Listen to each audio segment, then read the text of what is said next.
convite.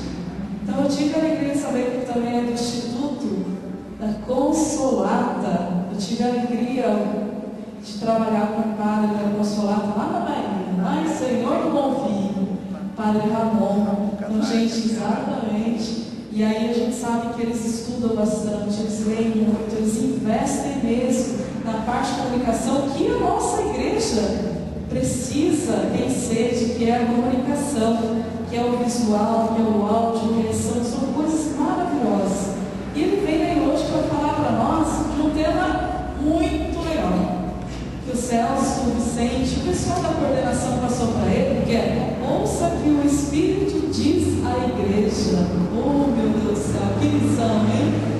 Gente, vamos cantar uma música para ele? Vamos ficar de pé? Aquela música que a gente já cantou no início, e acolher o padre com o coração bem aberto. Eu sei que ele é 10, então, gente, vamos aproveitar, vamos perguntar, vamos estar juntos, vamos consumir o padre hoje. Vamos lá?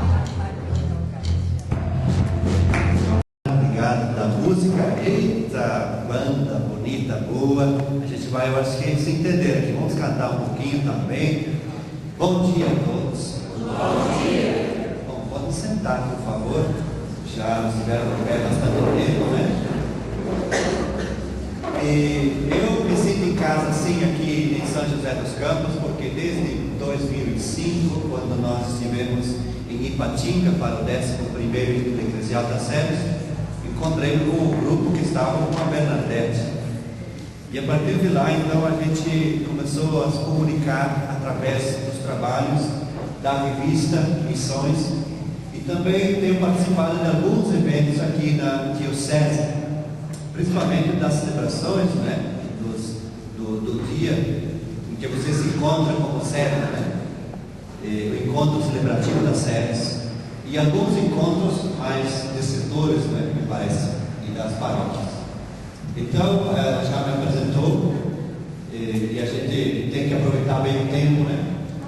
Já que o tema é escutar o que diz o Espírito às igrejas, nós poderíamos ficar calados escutando todos nós o Espírito de Deus, sem atrapalhar o Espírito Santo. Eu vou me colocar nessa sintonia com o Espírito, e eu fico tranquilo porque eu acredito muito no Espírito Santo de Deus, que é a força que renova, que vivifica, que ilumina a nossa caminhada, a nossa fé cristã.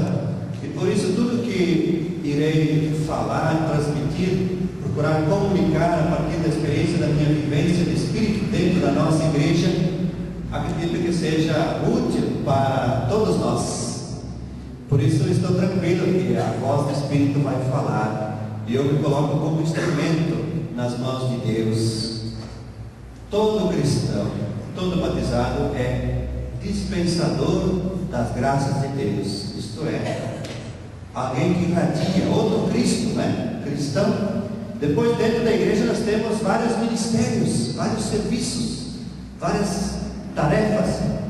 Eu sou padre, temos aqui irmãs religiosas consagradas, temos ministros e ministras de palavra, de Eucaristia, temos animadores de tantos ministérios. Depois temos o nosso bispo, temos dentro da igreja, temos vários ministérios, diáconos permanentes e tal.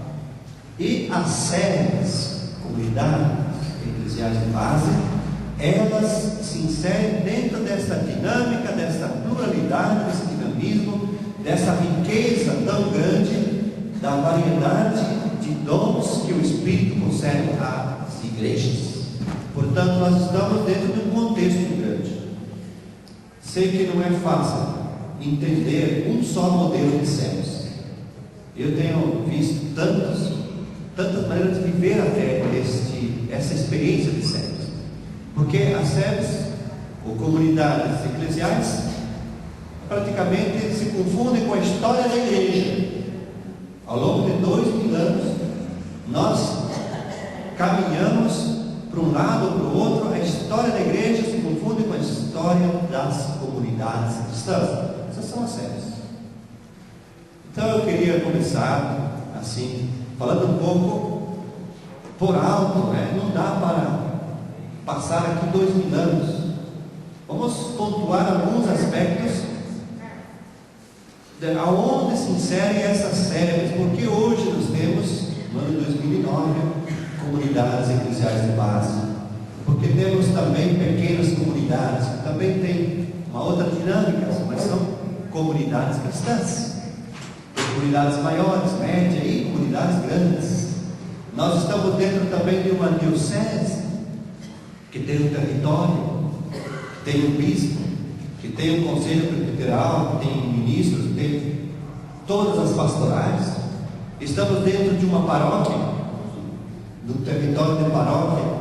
Como é que a minha paróquia vê também as comunidades que lá florescem, crescem, algumas mais animadas, outras menos animadas. Creio que todos nós estamos numa paróquia. Quem é que está fora da paróquia? Ninguém está fora da paróquia. É o território que tem comunidades, tem cristãos, está dentro da sociedade, portanto encarnado de uma realidade, num lugar específico. E as pessoas também têm essa liberdade de ir e vir. Tem gente que mora numa paróquia, mas participa de outra. Alguém aqui faz isso? Mora numa paróquia e participa de outra. Dentro das cidades é muito comum, não é mal. É muito comum, para dizer que o cristão é livre, né? Alguns seguem padres. Se aquele padre é melhor que esse, eu vou lá. Se ele muda, ele migra. O padre. Acontece isso também dentro da nossa igreja. Então tudo isso é interessante, mas precisa refletir um pouco. Qual é a minha sintonia com a minha comunidade? A minha comunidade.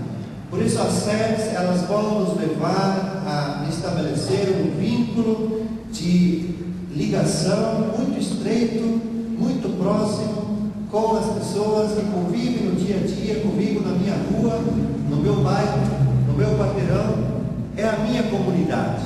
Quanto mais próximo, melhor. Quanto mais nos conhecemos, melhor.